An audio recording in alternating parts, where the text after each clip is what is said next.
काय म्हणलीस? काय नाही काय नाही.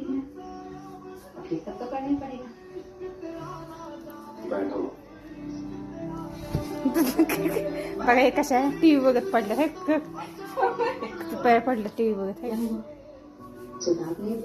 अगं हे बी बसती बघा किती सकाळपासून टीव्हीच बघायलीस ना.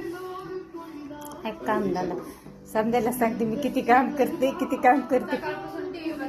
हा मग काय करायलीस केव्हापासून बघा टीव्ही बंद आहे का? नाही गेली. आता मी इथंच आहे की मी काय कुठे गेले का फिरायला? उठली तेव्हापासून टीव्ही बघते उठली मी लय काम करते मी लय काम करते. काय का